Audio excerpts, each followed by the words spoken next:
the aim of the next part of the session is to give you all a basic introduction to the concept of lean. It's not about how slim you are. It's not about being like a greyhound and running super fast. But having double checked with a dictionary definition of what a lean company or organization is, it's one that does not use too many people or too much money on the products that it's making, and so that there is little or no waste.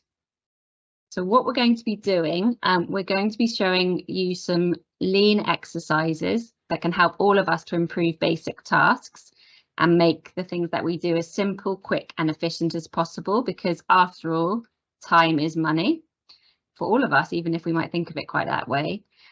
So we're going to start by looking at how companies use lean, and so you can see the relevance for companies like GE Vernova, our sponsor today, and then we're going to get much more personal and look at how we could use it in our lives. So if we move on to the next slide.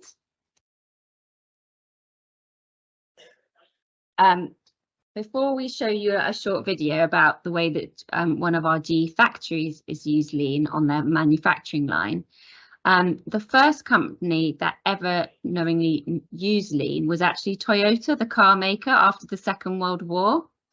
And what they wanted to do, they realized that they were becoming uncompetitive, and they saw that if they could improve the basic tasks and make their manufacturing process as simple as possible, take out unnecessary waste, so that their apprentices and mechanics weren't spending on time on things they didn't really need to do, or adding loads of bells and whistles to cars that actually didn't help them to sell them, then they would become a much more successful company. And just look at, I mean, Toyota from then onwards was an incredibly successful company, and is known all over the world as a very efficient company as well. So nowadays, many of the world's best companies use lean practices day in, day out, not just on the manufacturing lines, but in all parts of the business. And what we'd like to do now is to show you a 3-minute video that talks through a live lean process at a GE gas turbine factory in America. And you'll hear from various people. In late summer, early fall of 2017, the team started to run into trouble. We had the waste of inventory, the waste of overproduction. The universal reaction was, we have to fix that.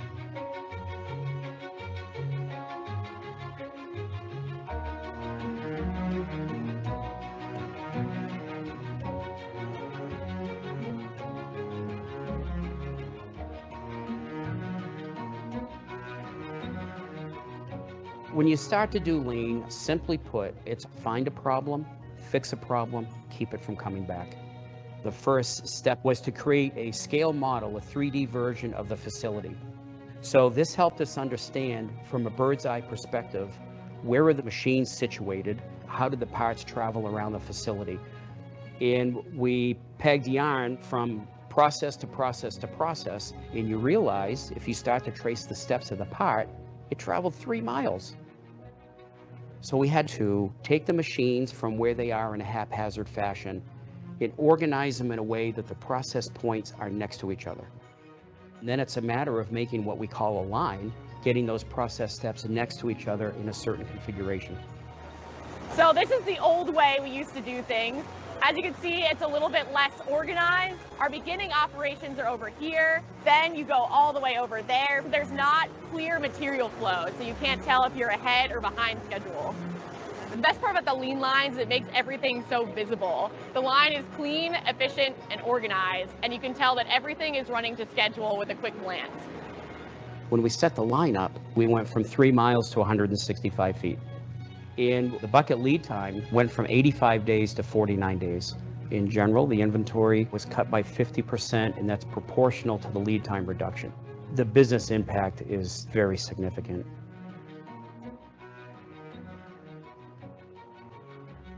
The purpose of the line is to expose problems. It's a forcing function to expose problems. It's so important to have a desk right on the shop floor, actually sit right here, because you can instantly respond to the problems that the line is having. It's a big change for us. We're on the line, we're troubleshooting, we're solving the problems. They press the button, I see there's an issue, and I can immediately respond, let them know if we need to write up a non-conformance, if we need engineering support. Everything's immediate, real time, on the line.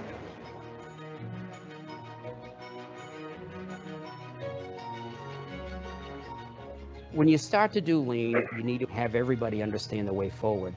We did 6 week-long action workouts last year, creating an environment that could embrace lean.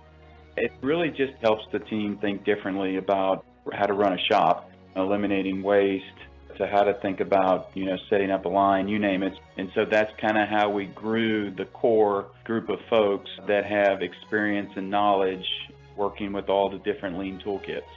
Lean is all about eliminating waste. Almost every category of waste we addressed when we started to make that line. What lean's kind of getting me to is the thought process of continuous improvement, right? So where am I at today? What am I doing better tomorrow in order to continue that journey? It's not, there's not an end game to it. It's a continual journey to learn. So some of that language was a little bit technical, but I think that hopefully gives you a really good sense of what lean is all about, what it's trying to do. So my big takeaway from that is you need to find what the problem is, fix the problem, but really importantly, you want to make sure it doesn't come back. And as I said, lean can be used by any company, and it can also be used at school. So if you think back to your carbon footprint project, you were looking for the problem with your carbon footprint at school and the area that you wanted to address.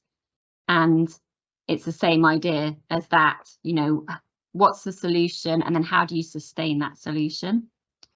So as I mentioned, there are going to be 2 exercises now that we're going to introduce you to help you to really understand how lean could work. And the first one of these is something called 5S. So we're going to show you another short video so that you can learn a bit more about the different steps of 5S. And if you actually look, you can follow it through as well on page 31 of your workbook. And then we're going to actually delve into that a bit more and play a game together to really try to cement that learning for you. So if I can hand back to my Master of Technologies to do the 5S. I think there were a couple of adverts in.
So we've definitely got some people paying attention, because I think someone spotted that monthly was spelled wrong in the video.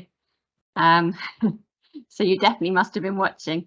We're now going to be playing a bit of a game, and this is really because obviously we've only just gone through 5S in a really whistle-stop way so far. So the idea of playing a game together is that then we actually start to see what this really means.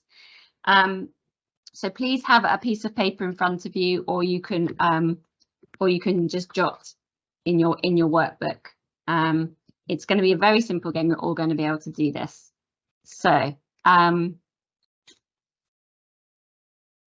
just a reminder, the aim of 5S is to create a clean, orderly, safe and high performance work area, like we saw with the GE gas turbine factory, and to have an environment where there is a place for everything and everything has its place. So if we actually now think about all of our own homes, having a bedroom where you can't see the floor because all your clothes are everywhere probably means that things are going to take you longer than they need to, for example, or a kitchen where you can't find a bowl in the morning for your cereal. So the first thing that we're going to get you to do in a minute is that I'm going to show you a screen, and it's going to have loads of numbers on it. And we're imagining that this following slide represents our current very disorganized home or workplace. And I'm going to time on a timer 20 seconds. And I want you to see how far you can get in finding the numbers 1 to 49. So just in your mind, you need to just be looking for them on the screen and crossing them out. So this is like when we're at work, we've got, rather than a 20-second shift, it might be 2 hours, but we're having 20 seconds. So if you get ready, and then we'll find out how many numbers you were able to find. Ready, steady, go.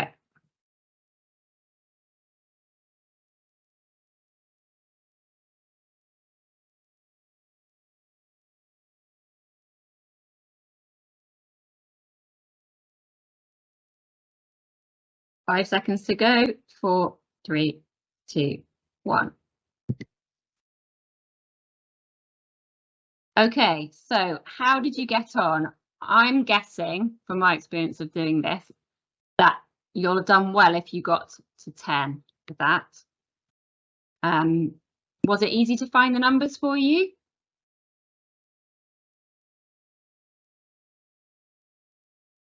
Now, I think the reason it was really quite hard to find the numbers in that exercise was because it was very disorganized, as I mentioned, and everything was different sizes and on top of each other. So what we're now going to do is we're going to do the first part of the 5S process. So we're going to start to sort things. And what we need to think about is what we don't need now. We're going to take those numbers out. So we're going to actually take out the numbers 50 to 90, which we weren't even trying to find. So now when you see the screen again in a minute, the same rules are going to apply. You're going to have 20 seconds, see how far you can get this time in finding the numbers 1 to 49 in sequence. And maybe it will be a little bit easier now that we've taken out those items. So ready, steady, go.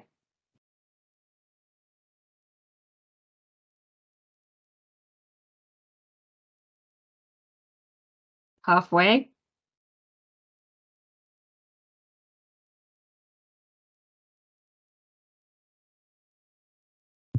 Time's up. So now I'm wondering how everyone got on in their second shift. Were you able to get past 10 this time, I'm wondering? Was it a little bit easier when you didn't have those numbers 50 to 99 to distract you?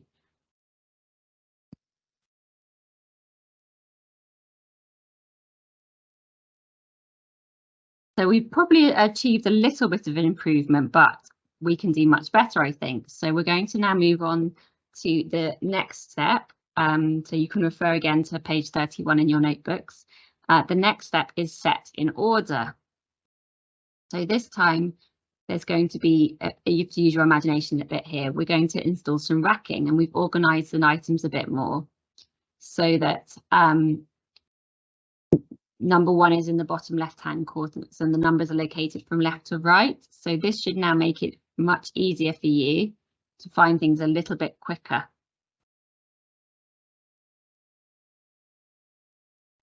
So here we go with the next round. Ready, steady, go.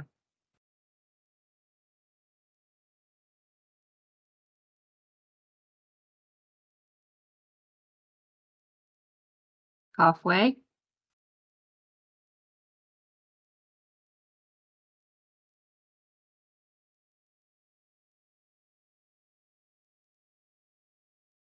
Stop. So Margaret, I don't know if you're playing along, but has your score improved? What did you notice from that round? My score's definitely improved, and from all the comments in the chat, the numbers do seem to be getting higher as well. So I think everyone's improving.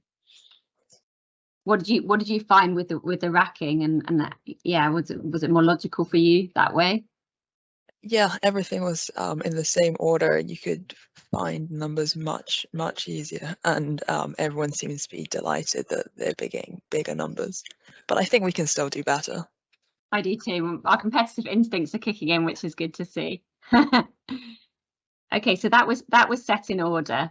So that was all about organizing and arranging what you need. So if we relate it back to maybe our routine, I'm thinking, you know, if I'm going to brush my teeth first in the morning and then I'm going to have a shower, I'll go to my toothbrush first and put my toothpaste on it and brush my teeth. And then when I get into the shower, I want to have the shampoo and the shower gel and the conditioner quickly to hand. So having the right things in the right place at the right time, that's kind of what that's all about. So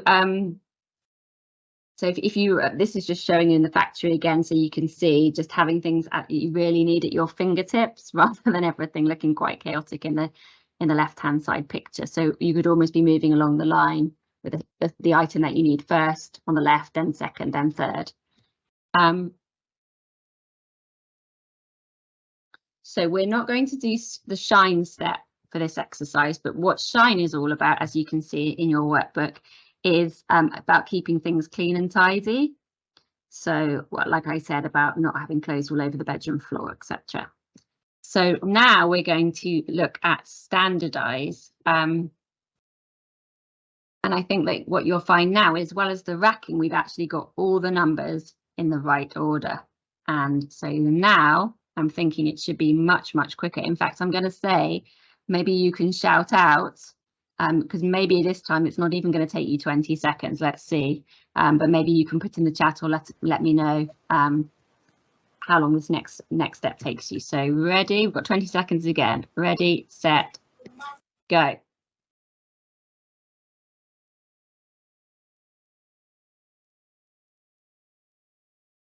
How long do we think that was? 3 seconds? 1 second?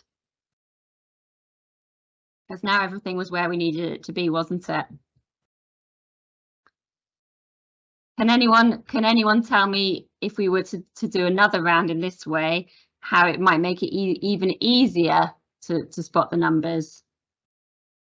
If you want to say, Margaret, if anyone says that in the chat, or if so one suggestion is make all the fonts the same. Yeah, same fonts. Great suggestion. The same size numbers. Yeah, that's the thing that stands out to me. The sizes distract me quite a lot because it makes some numbers seem more important when really they're not. So it's about uniformity, isn't it? That would be really helpful. So I think it's really clear that from where we started and before we did the sorts, by the time we've now got to standardize, it's a big improvement, isn't it? And that's the point of the game. But now we've actually got, and here you can see everything's laid out beautifully, everything has a place, it's really orderly. But now there's another really important step, which is, I guess, is sort of making sure that we sustain things. So they talked in the video, didn't they, the G Factory, about it's sort of continual learning process, and it's no good for one day doing things in a more orderly way, but then just to let bad habits creep back in. So what we're going to do now is we're actually going to go back to how things looked at the start, and we've actually taken out 2 numbers. So we're going to have 2 minutes this time, but I'm going to be telling you every time the 20-second shift passes, and we'll see how many shifts it takes everybody to find the 2 missing numbers. So this is all about abnormalities. So if you're building a wind turbine, you've got to very quickly be able to tell if there's something that's gone wrong and fix it before real trouble starts. So get ready. This is a bit trickier, just to warn you, so you're going to have to take your time. And let me get my stopwatch has now gone blank. Let me just make sure I've got my 2-minute timer set up properly. Right, as I said, I'll tell you every time. So there's going to be 6 shifts, and I'll let you all do this full 2 minutes, and we'll see where we get to. Ready, steady, go. See if you can find those 2 missing numbers.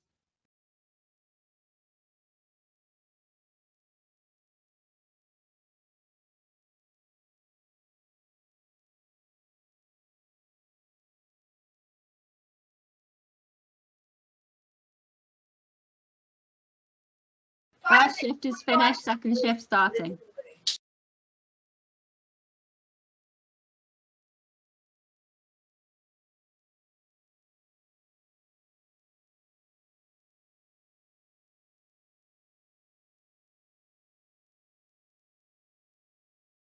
Second shift finished, third shift starting.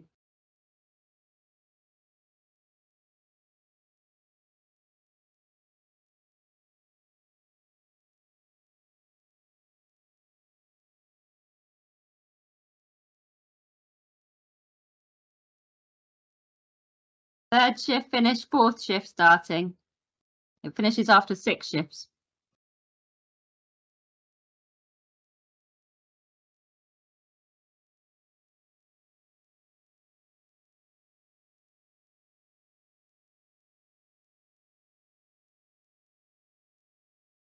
End of the 4th shift, 5th shift starting.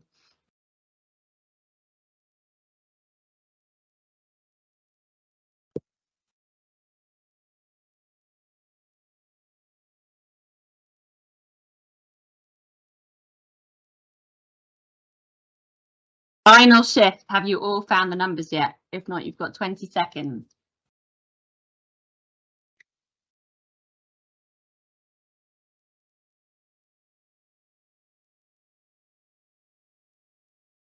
Five, 4, 3, 2, 1. Time up. Okay, well done. So I can't see the chat, but Margaret, can anyone put in the chat what the missing numbers were? And also how long it took you to find them? So we've had some people say 2, 68, there's no 12, 89. Some of them think that they're all there. Some think 16, 18. So there's quite a variety of numbers. Quite a variety. I think it just goes to show how important it is that you've got to sustain the standard, because it would be, of course, be so easy if we had it looking like that slide before with all of the 5S. So how much easier would it be to find the numbers if they were set out like they were in standardized? Let's have a look. So we can see straight away that the missing numbers were 18 and 42. But to be honest, I don't think I would have found them when they were that messy. And I have to admit that when I was young, I was very messy. My sister was very tidy, and we shared a room. She actually drew a line down the middle because she didn't want my mess on her side of the room. So yes, I'm now much tidier than I was when I was a teenager. Great. So I think this is a great quote. We've never seen a well-running manufacturing plant that was dirty and disorganized. We've also never seen a dirty and disorganized plant that runs well. So do we think that we can apply this lean tool to our lives to reduce waste?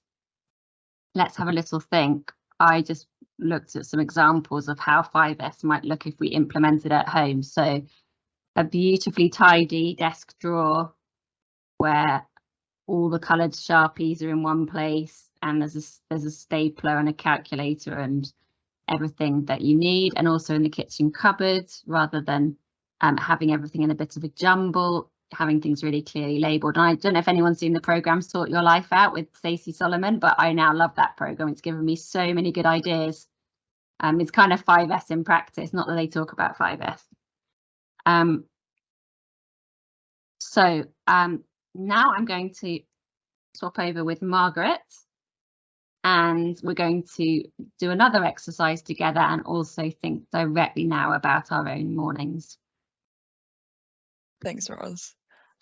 So as Roz mentioned, when we started this lean session, you guys should have been asked to record how long your morning routine takes.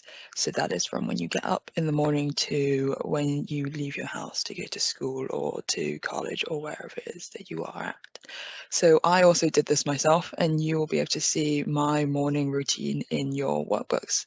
So if you flick to the next slide, Roz, we should be able to see my morning routine. So in the morning, it takes me about an hour to get ready from waking up to leaving for work. You can see that I start off by lying in bed because when my alarm goes off, I definitely don't want to get out and leave the comfort of my bed.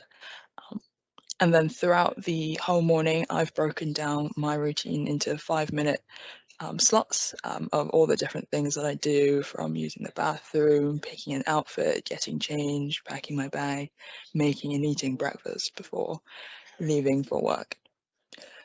So you guys should have something maybe a bit similar to that, maybe a bit different from that, but hopefully you guys have written down or thought about what your morning routine is like.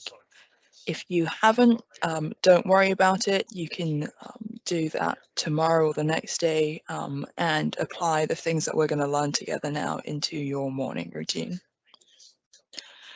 So what I'm going to do with you guys is I am going to teach you about another lean methodology, and this is called the TIMWOOD. Now, TIMWOOD is a person, and if you ever meet anyone called TIMWOOD, they might not know what this is, so maybe don't start a conversation by asking them if they do. But TIMWOOD, each letter stands for a different waste that we can find in our processes, procedures, and in our case, our morning routine. So what I'm going to do is I'm going to go through what each of those letters stand for. I'm going to give you an example from a tea and toast breakfast making. So instead of giving you an example from my morning routine, I will give you an example from if I was to make toast and tea for my breakfast in the morning. And then whilst I go through this, if you want to, you can have a think about how each of these wastes could be found in your morning routines. And there is a space for you to fill that in your workbook. If you can't think of it as quickly as I'm going through it, don't worry, I'll give you a bit of time after I've finished explaining it to think about it in groups in your school as well. So let's dive into it. So we'll start off with the letter T. So T stands for transportation. And exactly as it says, it's the waste between moving around different places. So for example, if in the morning I was making tea and toast, transportation could be carrying my toast from the opposite side of the kitchen to then get a plate from the cupboard and then carrying it all over the table to sit down and eat. I stands for inventory. So this would be having more things than you need. So for example, this could be having 4 loaves of bread in the kitchen when in your family at home you only eat 1 loaf a week. So you would have 3 loaves of bread that would be going to waste. M stands for motion.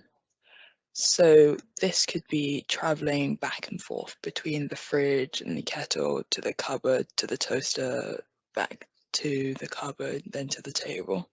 So moving around more than you need to. W stands for wait. So these are instances in your morning routine where you're standing and waiting and not doing anything.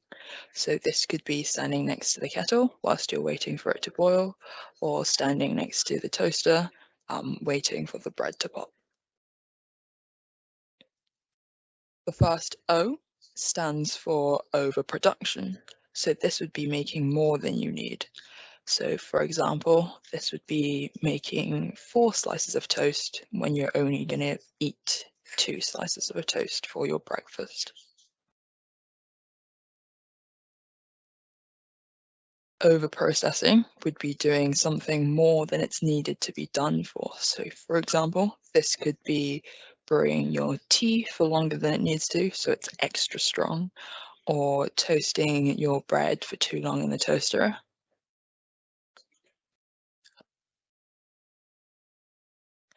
And then D, the last one, stands for defects, so things that have been made incorrectly that you don't want. So for example, that would be burning your toast, unless you like burnt toast. But if it's black or through, you definitely don't want to eat that, and that has to be thrown out, and that would be a defect. So those are the 7 wastes found in the TIMWOOD methodology. We've gone through some examples for each of them. So if you now have a think about your own morning routine, whether you have measured and calculated it or not, why don't you work in pairs or in groups and have a talk about what kind of wastes you can find or identify for each of those letters in your own morning routine. And note those down inside your student workbook. So I think all of you guys have identified different wastes in your morning routine using those 7 TIMWOOD wastes. And as some of you have alluded to as well, those wastes are ways that we can save time in the morning. So waste is something that we don't like, something that we don't want. And so at times where we're standing and waiting for the toaster pop or for your water to boil, that's all things we can think about removing from our morning routine by either doing things in parallel, rearranging some of the stuff in your kitchen so that they're placed closer together, deciding that you're going to do everything in one part of the kitchen first before you move on, or doing everything upstairs first before coming downstairs, and so on. So all of those wastes that you found are ways that you can improve your morning routine. As you guys have suggested, ways of improving your morning routine, this is exactly what I've done, and this is what you can see in your workbook. So after identifying the wastes from TIMWOOD and also looking a bit at the 5S and rearranging some of my kitchen and my bedroom, I've managed to save myself or give myself 15 minutes extra sleep in bed in the morning. So as you can see on the screen, I now get up at 7:15 instead of 7 o'clock. And you can see there are some things that have been removed from my routine. So maybe deciding what to wear. If I pick out my outfit the night before, I don't have to do that in the morning. For you guys, that could be packing your school bag the night before instead of packing in the morning to save time. And also you can do stuff concurrently, so I can eat breakfast and listen to the radio or use your phone at the same time instead of doing only one thing at a time, and that would save you some bit of time as well.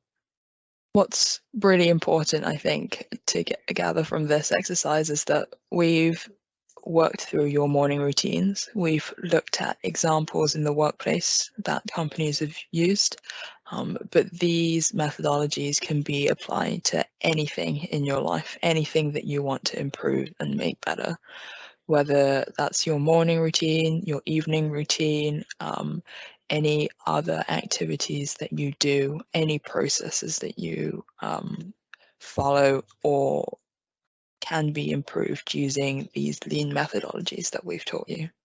Yeah, it might be that you just want to tidy a particular drawer in your bedroom, or if you have a desk at home, you know, that you want to make that a bit more orderly.